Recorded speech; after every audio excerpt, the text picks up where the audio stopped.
que você chegou para mais essa nossa conversa sobre a palavra. Oi, pessoal! Bora mergulhar nas leituras de hoje. Bora! Sabe, na correria que a gente vive, é tão fácil ir no piloto automático, né? Mas hoje, olha, as leituras trazem um contraste bem forte. É verdade. De um lado, aquela libertação super barulhenta do Egito. Exato! E do outro, Jesus se retirando, mais quieto, estratégico. Como será que essas duas coisas se conectam, hein? Boa pergunta. Será que a maior força de Deus, aquela que transforma mesmo, aparece onde a gente menos imagina? Tipo, no silêncio? É uma tensão muito interessante para a gente explorar. Um evento histórico, assim, estrondoso, e do outro lado, uma ação discreta, mas nem por isso menos poderosa, né? Com certeza. Vamos dar uma olhada nos textos, então? Vamos lá. Resumindo bem, a primeira leitura, lá de Êxodo, ela descreve aquela saída apressada do pessoal de Israel do Egito, isso depois de séculos lá, né? Uma multidão, né? Diz que eram uns 600 mil homens, fora mulheres e crianças. Exatamente. Uma muvuca. E eles saem tão na correria que o pão nem dá tempo de fermentar. Por isso os pães ázimos.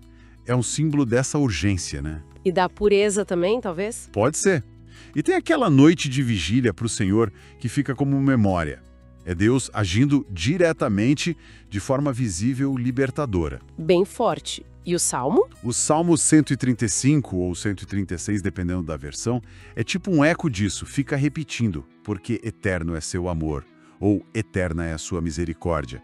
Ele relembra essa libertação do Egito, a travessia do Mar Vermelho, tudo como prova desse amor que não acaba. Legal. E aí vem o Evangelho. Aí o Evangelho de Mateus vira a chave. Mostra Jesus num momento tenso. Os fariseus estão tramando para matá-lo. E o que ele faz? Ele se retira. Isso, ele se retira. Só que não é para ficar parado. Ele continua curando as multidões que o seguem, mas pede discrição, pede silêncio sobre os milagres. Interessante. Por quê? Então, Mateus conecta isso direto com a profecia de Isaías. Aquela sobre o servo escolhido de Deus, o amado cheio do Espírito. Ah, sim, aquele que anunciaria o direito às nações, mas sem gritaria, sem fazer barulho. Exatamente. Sem esmagar quem já está fraco, né? A imagem do caniço rachado que ele não quebra, do pavio que ainda fumega e ele não apaga. É lindo isso. E diz que nele as nações vão encontrar esperança. Puxa, o contraste fica muito claro agora. O Êxodo é quase um filme de ação, né? Libertação física, coletiva, barulhenta. Total. Jesus. Parece que opera em outra frequência. É uma libertação mais espiritual, individual, talvez. Mas essa retirada, por que não confrontar direto? Não pode parecer meio, sei lá, uma fuga, uma fraqueza? Essa é a pergunta-chave, né? Mas a retirada de Jesus, pelo que o Evangelho indica, não é a fraqueza. É justamente ele encarnando esse servo de Isaías. Aquele que salva de um jeito diferente. Isso. Não pela força bruta, pela imposição, mas pela mansidão, pela compaixão, até pelo sofrimento que redime. É um tipo diferente de poder, focado em restaurar a pessoa, em construir o reino de Deus, mas discretamente. É o tal do segredo messiânico que alguns falam. Pode ter a ver com isso, sim. Ele age no tempo de Deus, do jeito de Deus, não buscando aplauso ou reconhecimento humano imediato. Entende? Entendi. Então, trazendo para a nossa vida, quando a gente enfrenta oposição, negatividade, sei lá, no trabalho, na faculdade, até nas redes sociais. Que é tão comum, né? Pois é.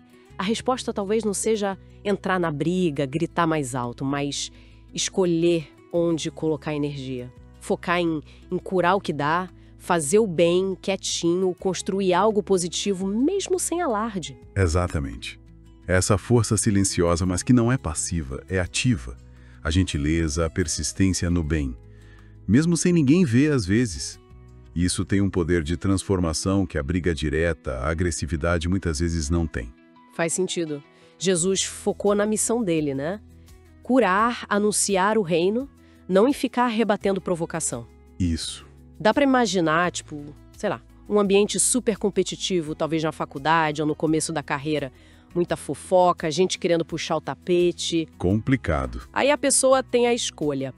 Ou entra nesse jogo, revida na mesma moeda, ou, sei lá, se inspira nesse jeito de Jesus. Foca em estudar, em trabalhar direito, ajuda quem precisa sem esperar confete. E essa postura, né? Com o tempo, ela pode trazer uma paz para a pessoa. E quem sabe até influenciar um ambiente ao redor, mesmo que devagarzinho.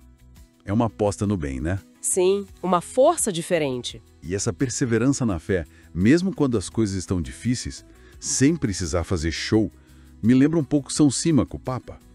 A gente celebra ele hoje. Ah, é? Conta um pouco. Ele viveu numa época bem turbulenta na igreja, lá pelo século V. Muitas divisões, acusações, e ele teve que lutar muito pela justiça, pela unidade. Enfrentou oposição pesada, mas buscando a verdade, o bem da igreja. Não só ganhar a briga, sabe? Tem um eco dessa força mais resiliente e discreta de Jesus. Interessante essa conexão. E isso me faz pensar em algumas coisas do catecismo da Igreja Católica. Opa, manda aí. Tem uma parte que explica bem os que a gente falou, que a Páscoa do Êxodo, aquela libertação toda do Egito, foi tipo uma preparação, sabe? Um trailer, como a gente diria hoje, para a libertação muito maior que Cristo ia trazer. A libertação do pecado, da morte. A definitiva. Exato. E o catecismo também confirma essa ideia de Jesus como servo, manso, humilde, obediente ao Pai. O jeito dele agir, mais discreto, focado em servir, era o plano de Deus se cumprindo ali. Não era improviso. Estava previsto, né? No plano de amor do Pai. Isso. E tem mais um ponto legal. Essa esperança que Jesus traz como servo, ela não fica só para um povo. Ela se abre para o mundo todo. Nele, aquela esperança que nasceu lá em Israel vira universal. Muito bom, então. Então, se a gente fosse amarrar tudo, a mensagem central de hoje é bem rica, né? Sim, tem várias camadas. Primeiro, Deus é esse Pai misericordioso que age para libertar. Agiu lá no Egito, age hoje na nossa vida. Essa misericórdia é eterna, como diz o Salmo. E Jesus é a Plenitude dessa libertação. Só que ele faz isso de um jeito surpreendente. Exato. Com um poder que muitas vezes é silencioso, com uma compaixão que restaura, que levanta, sem esmagar ninguém. Com uma mansidão que desarma, na verdade. Ele é essa esperança firme para todo mundo. Aquele que não quebra o caniço fraco, mas fortalece. E a misericórdia de Deus é o fio que conecta tudo isso, né? Desde o Êxodo até Jesus, até nós hoje. Puxa, que perspectiva forte para a gente levar para a semana. Fica a pergunta, né? Quais são os nossos Egitos hoje? As coisas que nos prendem. Boa reflexão.